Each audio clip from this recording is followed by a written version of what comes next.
Hey there, Gemini. Welcome to your reading for the week of June 13th to June 19th, 2022. This is a general reading, so feel free to take whatever resonates and leave behind for others whatever does not. To dive deeper into what the week holds for you, check out readings for your sun, moon, and rising signs. On June the 13th, Mercury, which rules messages and the mind, enters your sign of Gemini. And on June 14th, there is a strawberry supermoon in Sagittarius, which inspires adventure and expansion of the mind. So this reading explores those themes. And in this first column, we get a message from your unconscious mind. Feast of plenty, choices and their consequences. You have three major arcana cards. You have the Star, Moon, and the Hermit. So it looks like your unconscious mind is telling you about some life lessons, some spiritual lessons to acknowledge. In this second column, we get a message from your higher self, lizard spirit. Dream the world into being. You have Page of Swords, Three of Swords, Knight of Cups, and in this third column, we find out where your truth is leading you. You have this Transits Climate card. You have Queen of Coins, Seven of Cups, and the High Priestess. So here in this column of message from your unconscious mind, feast of plenty, choices and their consequences, it's basically kind of saying that paradox of choice, where there's lots of choices. It might get you to the point of almost being paralyzed to make a decision. You can see here there are two swords that go down, kind of like the Two of Swords in tarot, which is like considered a stalemate, where there's a lot of facts to either way you look at something, and a decision needs to be made, but there is fear and anxiety there, where it is almost preventing you from trusting your intuition, because there's always going to be facts that you don't know, and it's just to make a decision will get you out of that angst. And really, either which way you go, it's not going to be the best decision you've ever made, and it's not going to be the worst. So here you have this Moon card, which is about intuition and having a lack of clarity, and really needing to trust your intuition. But there is self-doubt that comes in that leads to fear and anxiety and potential obstacles that can't be overcome.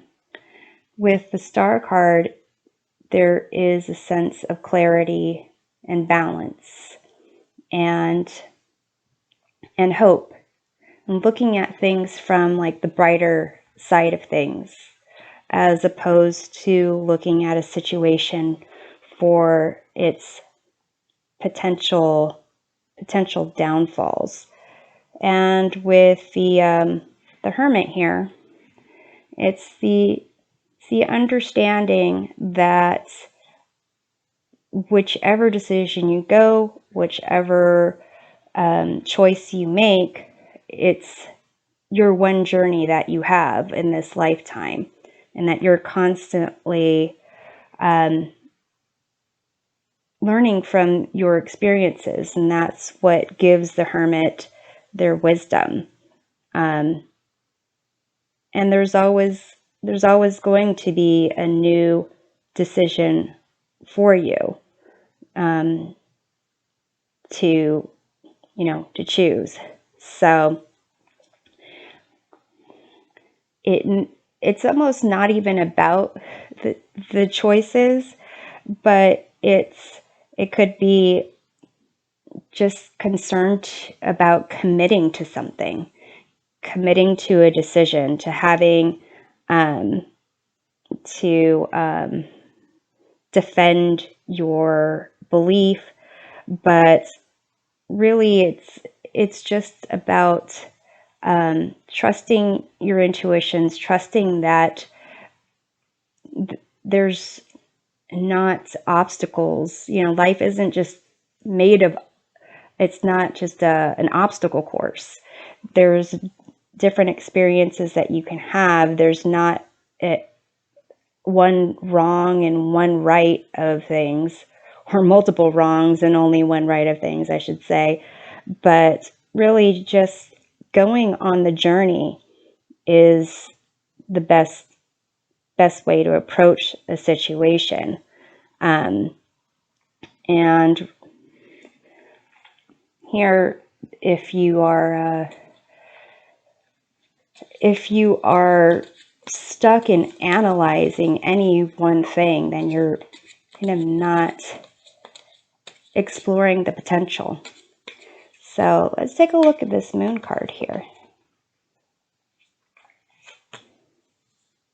You have the Six of Pentacles, and that's just kind of balancing wants and needs. It's balancing a situation. It's kind of it's making me think of that saying, what is it,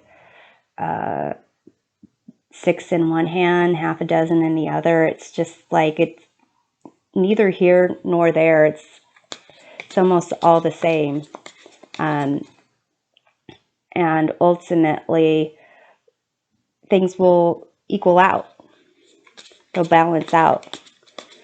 Let's take a look at this Star card here. You have the Four of Pentacles. And this is a card of stability, and I'm sensing this as being a whole person, in the sense of aligning your mind, body, spirit, and heart in wanting what's for your best and highest good. And kind of this sense of balance in all these areas provide a sense of stability and a foundation to give you the clarity you need to tap into your intuition and not be bogged down by doubt or anxieties. Let's take a look at the Hermit here. Well, those two wanted to come. So you have the World card, and then you have the Queen of Swords. And the World card is, again, just part of the journey of really, you recognize your accomplishments along the way to completing one journey, and then you start a new journey over again. I did say that you only have this one journey, but with the World card, I am reminded you have multiple journeys on this one long journey of like opportunities for spiritual growth, for seeing things in a new way. And with this Queen of Swords, the Queen of Swords is another kind of approach at taking life experiences and learning from them, and being able to be at a place of like seeing things clearly and coming from like having reason analysis. I'm reminded that the traditional Queen of Swords has one hand extended and there's like a cord on the wrist and it's cut. It kind of indicates that the Queen of Swords has cut the cord to fears or anxiety and is in that place of clear-headedness and, recognizing things for their truth in the sense of kind of moral truth, spiritual truth, and for the Queen of Swords, best and highest good, and the best for others, like in terms of fairness, kind of like the Justice card to a certain degree. So here it's with the Hermit is about taking experiences and learning from those experiences, and that's what gives a Hermit wisdom. And to a certain degree, I'm kind of sensing this as for you, Gemini, how this would affect you. It would kind of elevate you to a Queen of Swords kind of energy where you just make the decisions that need to be made. You have a sense of clarity. You have a sense of understanding of your abilities. So here in this message from your higher self, dreaming the world into being. So here it's a sense of allowing your imagination to take you to places without that fear and having like love and creativity and imagination that's not tainted by disappointment or prior, heartbreak or doubts or guilt or shame to really get in the way, and to allow your whatever curiosity that you had. The Page of Swords is kind of a curious individual that is wanting to gather information, wanting to know more, wanting to understand, and not coming from a place of fear, maybe even coming from a place of almost challenging the world. And with that, it's also a sense of allowing the imagination and possibilities and learning information in a place where there isn't this preconceived notion of sadness if you get something wrong, if you don't solve a problem correctly, if you don't communicate something in a particular way. So here, I'm going to take a look at this Knight of Cups. You have the Five of Cups. So again, that's looking at a situation with a past loss, some sadness, and if you don't heal those things, if you don't pay attention to those things and heal, the sense of the star here, a sense of clarity and healing. If you don't heal those things, then it really allows these three swords, the sting of the three swords, to kind of carry on.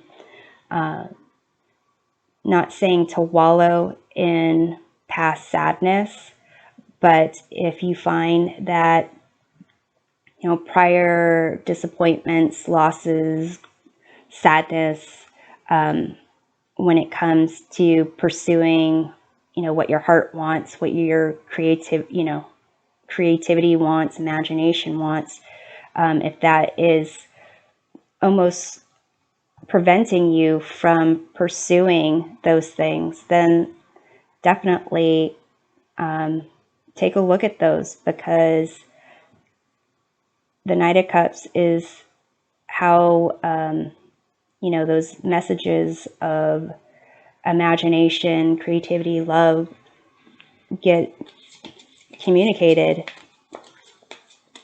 into the universe. And you need to first start with yourself and how you can communicate those things to yourself as being safe to explore. So let's take a look at this Page of Swords here. You have the Ten of Cups. So here with the Ten of Cups and the Five of Cups, there is something blocking this potential for happiness. And what's in the middle is this, the Three of Swords here. Some type of upset, some type of imbalance where there was a need for not imbalance, when there was a certain expectation or outcome that wasn't fulfilled. So it's almost as if there's this disappointment, this upset, whatever this situation was, it's almost kind of like punishing you, like don't hope, don't dream, because it's going to end up this way. But really, that's not reality. It's a defense mechanism, and the thing about this defense mechanism is it's built to protect you. It's trying to do what it thinks is for your best and highest good. So here, this message from your higher self is kind of saying, if you look at the world from this viewpoint of you're setting yourself up for failure, you're setting yourself up to for disappointment, if you try to dream big, if you try to follow your heart, if you try to look at things for its potential, then that's the world you're going to create for yourself. You're going to, if you kind of see that you're only going to get disappointment from it, then you'll get disappointment. So let's take a look at the Three of Swords here. You have Ace of Pentacles. And this is kind of like an opportunity, a gift from Spirit, a gift from the universe, for you to really take something of value from this past experience and shape it, nurture it into something that you want to reflect how your material world can be. If you want to take this Three of Swords situation and mold every new experience to fit this Three of Swords situation, then that's what you'll get. But if you tap into the potential of possibilities, creativity, imagination, learning, not really having expectations, then it could be so much more. Here with this, where your truth is leading you, this transit, this climate card here, it's the concept of things are just really passing by. and it's kind of temporary. You know, time is a social construct. Things are they're just temporary. And if you look at things as always kind of just moving, and we're just moving through this, it may help to kind of be a little bit more aware when your imagination or your fears are kind of getting in the way. But if you understand that you're in control of how you see things to a certain degree, like how you take an opportunity given to you, how you kind of create that perception of things, that's under your control. But there's a lot of things that are outside of your control. You can't control other people. You can't control, certain situations coming up. But how you choose to react to a certain opportunity or potential, that is within your control. But also within your control is allowing healing old wounds, or just healing things that are still lingering on. But it seems that there's always going to be things are always going to be moving, and if you are afraid of making choices, of being hopeful, then that will continue to linger.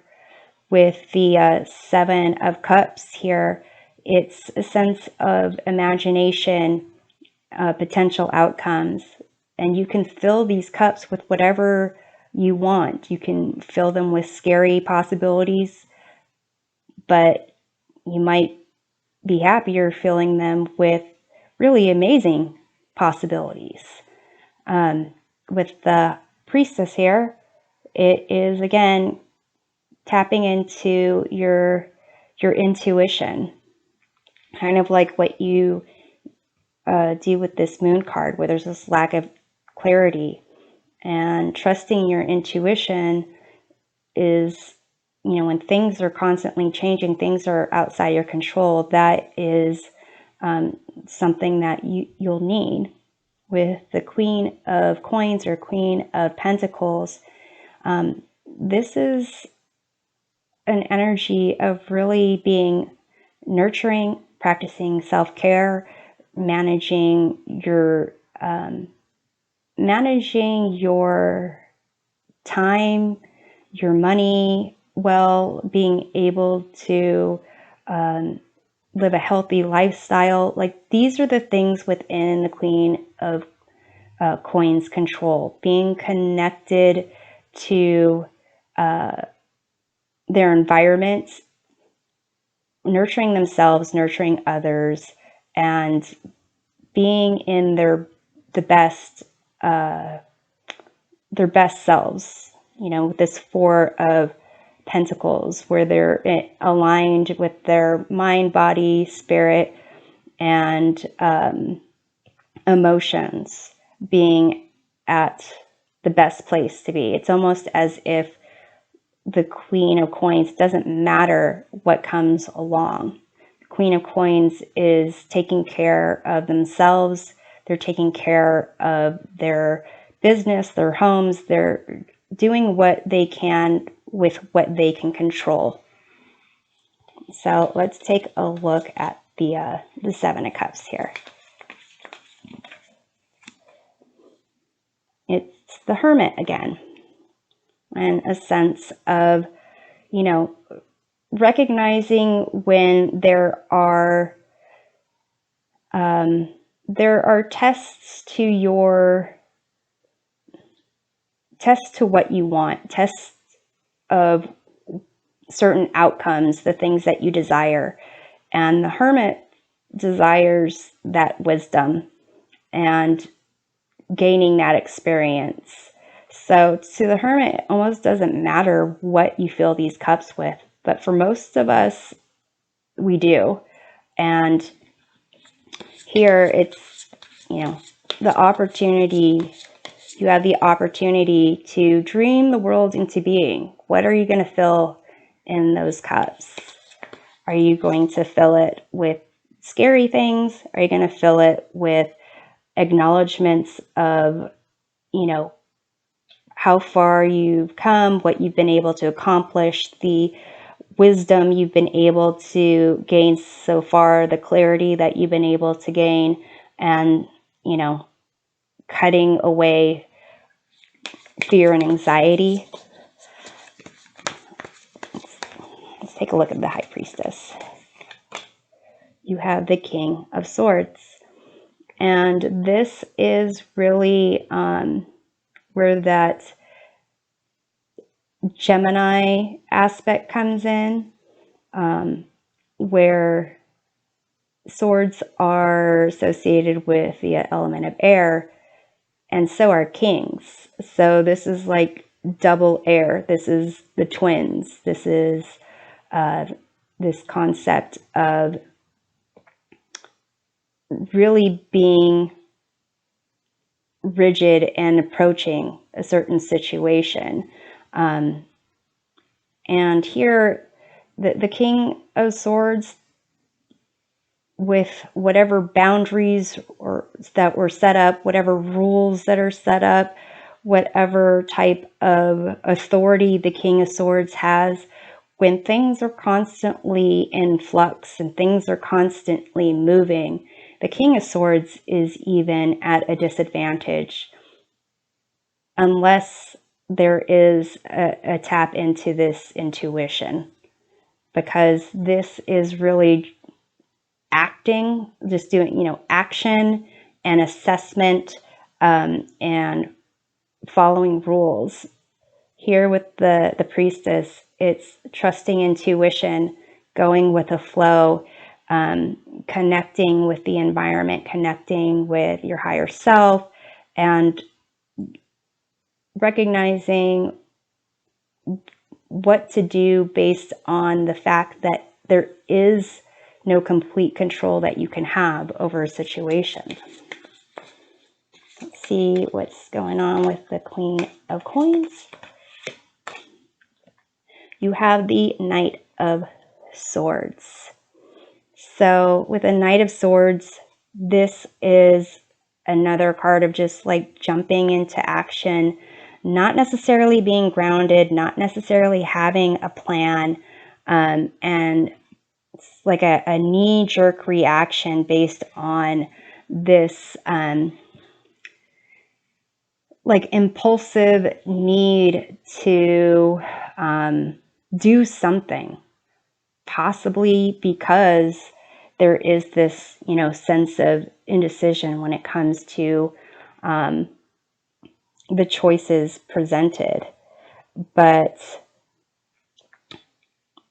there's a sense of, with these two knights here, what's interesting is not the two knights, the Knight of Swords and the King of Swords, and what's between them is the Hermit and life experience. Ultimately, the Knight of Swords is still not experienced enough, isn't grounded enough, is really focused on getting things done without necessarily thinking through things entirely. But with the Hermit, it's having that life experience, and this transit, these things that are constantly moving, that's the life experience. It's almost as if I'm seeing this as the Wheel of Fortune. and where the best place to be is in the center of the wheel. And here with this Queen of Coins, this is kind of like that being grounded and being that center of the wheel. So it's almost as if, pay attention to what's there. You don't have to jump into action. You don't have entire control over it. There's going to be things that are changing and along the way. You need to trust your intuition. But here, you are in control of how you deal with what approaches you. And if you are, grounded and you take new opportunities and not treat them like old opportunities, or how they're going to turn out like old opportunities, but actually treat them as if there is potential for positive outcomes, then making choices, instead of feeling anxiety or paralyzed by choices, making choices will be a lot easier. So I'm hoping this provides a helpful perspective of your week, and we'll see you next time. Take care.